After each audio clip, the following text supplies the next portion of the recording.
នីតិថ្ងៃត្រង់ចង់ដឹងរីស័យខ្ញុំយ៉ាងណាសូមជូនបាទអស់លោកនាងកញ្ញាប្រិមិត្តពុកម៉ែអ៊ំពូមីងប្អូនជីទីមិត្តរីប្រិមិត្តដែលស្ដាប់ជីទីស្នេហានិងជីទីរាប់អានតាមរយៈនីតិថ្ងៃត្រង់ចង់ដឹងរីស័យខ្ញុំយ៉ាងណាបានធ្វើឲ្យអស់លោកនាងគ្រប់ស្រទាប់វណ្ណៈទាំងក្នុងប្រទេសនិងក្រៅប្រទេសកំពុងតែចាប់អារម្មណ៍មកកាន់កម្មវិធីដ៏ល្អប្លែកចម្លាច់អារម្មណ៍ដែលអស់លោកនាងកញ្ញាតែងតែទន្ទឹងរង់ចាំពីមួយថ្ងៃពីមួយសប្តាហ៍ពីមួយខែរហូតដល់មួយឆ្នាំបាទជាការធម្មតានាពេលព្រឹកព្រលឹមអស់លោកនាងកញ្ញាច្រើនតែបំពេញភារកិច្ចកាតព្វកិច្ចរបស់អស់លោកគ្រប់គ្នាម្ល៉េះហើយមានអស់លោកមួយចំនួនពុំបានទទួលសន្តាប់ឬមួយក៏ស្ដាប់អំពីកម្មវិធីដែលត្រូវបានជម្រាបអំពីព័ត៌មានដែលត្រូវបានជម្រាបដល់ខ្ញុំបាទលោកគ្រូបច្ចេកហារាកម្មបន្ទប់សុខឧត្តមឡើយមានតែពេលវេលាថ្ងៃត្រង់មួយដែលអស់លោកនាងកញ្ញាកំពុងតែសម្រាកបាទបន្ទាប់ពីញ៉ាំអាហារឬមួយក៏បរិភោគអាហារពេលថ្ងៃត្រង់ក្នុងពេលដែលកំពុងបរិភោគនោះអស់លោកនាងកញ្ញាក៏បានផ្ទៀងនៅសតញ្ញរម្មណ៍របស់អស់លោកនាងកញ្ញាឬមួយក៏សត្តារបស់អស់លោកនាងកញ្ញានិយាយចំគឺត្រជាកំពុងតែយកចិត្តទុកដាក់មកលើកម្មវិធីរបស់យើងខ្ញុំថាតើថ្ងៃត្រង់នេះក្នុងរិស័យរបស់អស់លោកនាងកញ្ញាតើមានរិស័យយ៉ាងណាតើពិតប្រាកដដែរឬទេបាទដូច្នេះនីតិដែលត្រូវបានជម្រាបរៀបរាប់ដោយខ្ញុំបានលោកគ្រូបច្ចេកហារាកម្មបន្ទប់ស្ដំបានបំពេញនៅចំណង់ចំណូលចិត្តម្ហូបអាហារដ៏ឆ្ងាញ់ប្លែកចម្លែកអារម្មណ៍ជូនដល់អស់លោកនាងកញ្ញាដើម្បីធ្វើឲ្យអស់លោកនាងកញ្ញាកាន់តែពិសាបាយកាន់តែមានរសជាតិឈ្ងុយឆ្ងាញ់ពិសាហើយមានចំណាប់អារម្មណ៍មកកាន់កម្មវិធីរបស់ខ្ញុំបាទដើម្បីកុំឲ្យអស់លោកនាងកញ្ញាទន្ទឹងរង់ចាំយូរខ្ញុំបាទក៏សូមបរិយាយជម្រាបអំពីការទូទាជោគជតារិស័យបាទភាគ2នេះពេលឥឡូវនេះសូមអញ្ជើញស្ដាប់និងអាចទទួលស្ដាប់តាមរយៈឆ្នាំច2នាទីយើងជាបន្តបន្ទាប់ដូចតទៅបាទសម្រាប់ឆ្នាំចក្នុងថេរវេលាថ្ងៃទី1ខែ5 2025នេះរិស័យរបស់អស់លោកនាងកញ្ញាគឺកំពុងតែមានសន្ទុះបោះជំហានឈានឆ្ពោះទៅមុខគឺខ្ពស់សន្លឹមមានន័យថារិស័យខ្ពស់បាទរីឯលេខសំណាងរបស់អស់លោកនាងកញ្ញាគឺលេខ828អញ្ជើញសះចេញបេដងភ្លាមនាំឲ្យមានវាសនាខ្ពង់ខ្ពស់រុងរឿងឧត្តមឧត្តមពណ៌សំណាងគឺពណ៌សខ្មៅបាទហើយនឹងលឿងសម្រាប់ថ្ងៃហេងបាទថ្ងៃជោគថ្ងៃជ័យសក្ការៈគឺថ្ងៃពុធទី14ខែ5 2025ថ្ងៃហាមគឺត្រូវនឹងថ្ងៃសុក្រទី30ខែ5 2025ទិសហេងគឺទិសខាងកើតទិសហាមគឺទិសខាងត្បូងម៉ោងហេងម៉ោងលៀបម៉ោងជោគម៉ោងជ័យគឺម៉ោង6:12នាទីពេលព្រឹកម៉ោង9:18នាទីពេលព្រឹកម៉ោង2:34នាទីពេលថ្ងៃរសៀល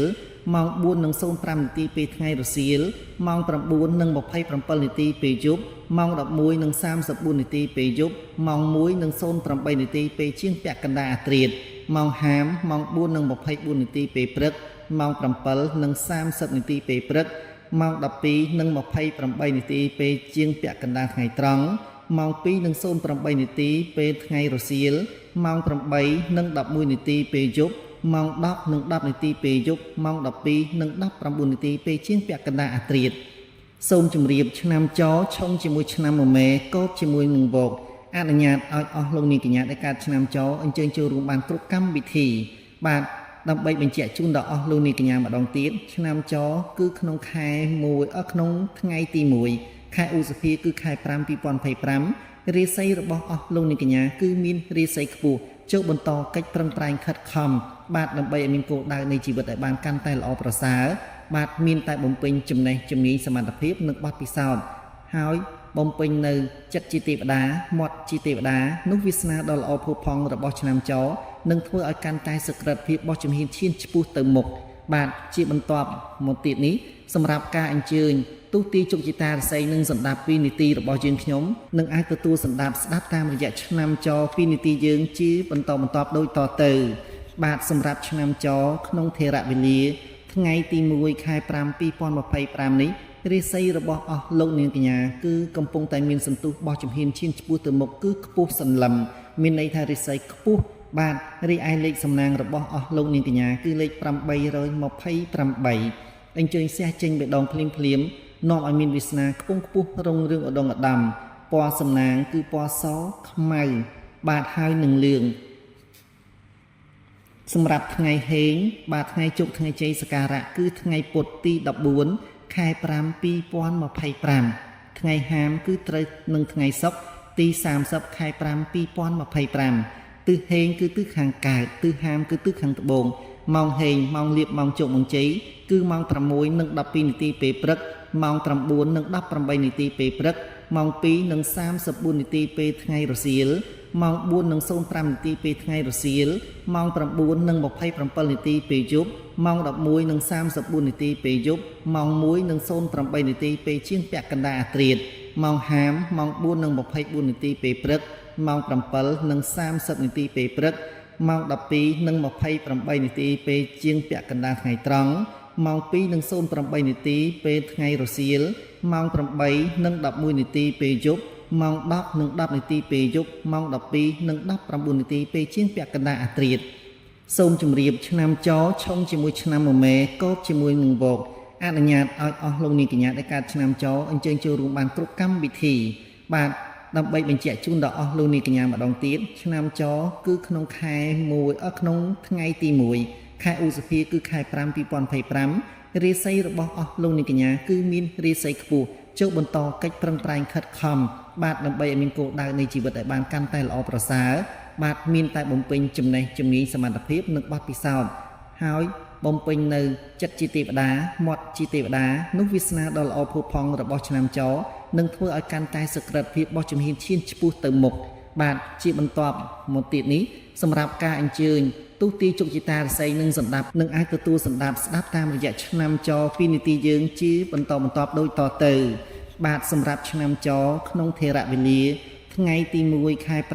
2025នេះរាសីរបស់អស់លោកនាងកញ្ញាគឺកំពុងតែមានសន្ទុះបោះជំហានឈានឆ្ពោះទៅមុខគឺខ្ពស់សន្លឹមមានន័យថារាសីខ្ពស់បាទរីឯលេខសំណាងរបស់អស់លោកនាងកញ្ញាគឺលេខ828អញ្ជើញសះចេញបេដងភ្លាមនាំឲ្យមានវាសនាខ្ពង់ខ្ពស់រុងរឿងឧត្តមឧត្តមពណ៌សំណាងគឺពណ៌សខ្មៅបាទហើយនឹងលឿងសម្រាប់ថ្ងៃហេងបាទថ្ងៃជោគថ្ងៃជ័យសក្ការៈគឺថ្ងៃពុធទី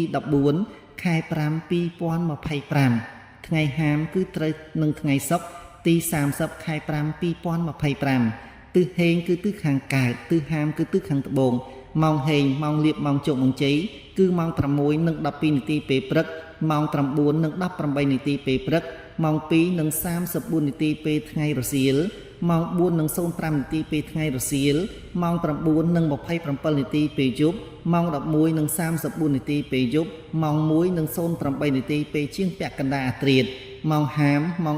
4:24នាទីពេលព្រឹកម៉ោង7:30នាទីពេលព្រឹក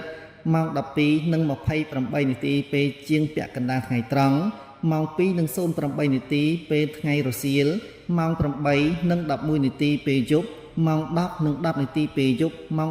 12:19នាទីពេលជាងពាក់កណ្ដាលអាធ្រាត្រសូមជម្រាបឆ្នាំចឆុងជាមួយឆ្នាំមមែកបជាមួយនឹងវកអនុញ្ញាតឲ្យអស់លោកនាងកញ្ញាដែលកើតឆ្នាំចអញ្ជើញចូលរួមបានគ្រប់កម្មវិធីបាទដើម្បីបញ្ជាក់ជូនដល់អស់លោកនាងកញ្ញាម្ដងទៀតឆ្នាំចគឺក្នុងខែ1ក្នុងថ្ងៃទី1ខែឧសភាគឺខែ5 2025រាសីរបស់អស់លោកនាងកញ្ញាគឺមានរាសីខ្ពស់ចូលបន្តកិច្ចប្រឹងប្រែងខិតខំបាទដើម្បីឲ្យមានគោលដៅនៃជីវិតឲ្យបានកាន់តែល្អប្រសើរបាទមានតែបំពេញចំណេះជំនាញសមត្ថភាពនិងបទពិសោធន៍ហើយបំពេញនៅចិត្តជាទេវតាមាត់ជាទេវតានោះវាសនាដ៏ល្អផូរផង់របស់ឆ្នាំចនឹងធ្វើឲ្យកាន់តែសក្តិភាពរបស់ជំហានឈានឆ្ពោះទៅមុខបាទជាបន្ទាប់មកទៀតនេះសម្រាប់ការអញ្ជើញទូទីជោគជតារាសីនឹងសម្ដាប់2នាទីរបស់យើងខ្ញុំបាទនៅពេលនេះក៏នីតិដែលត្រូវបានជម្រាបការទូទាយជោគជតារាសីឆ្នាំទាំង12តាមរយៈដំណឹងល្អបាទគឺថ្ងៃត្រង់ចង់ដឹងនេះឯងក៏បានវិលមកដល់ទីបញ្ចប់ហើយបាទសូមប្រសិទ្ធពរជ័យជូនដល់ប្រជាជនកម្ពុជា17លាននាក់សូមអស់លោកទាំងអស់គ្នាទទួលបាននូវសុភមង្គលបាទសុខភាពល្អរកស៊ីនិងប្រកបការងារអ្វីសមតាមបំណងពងប្រាថ្នាសូមជម្រាបលាសូមអរគុណ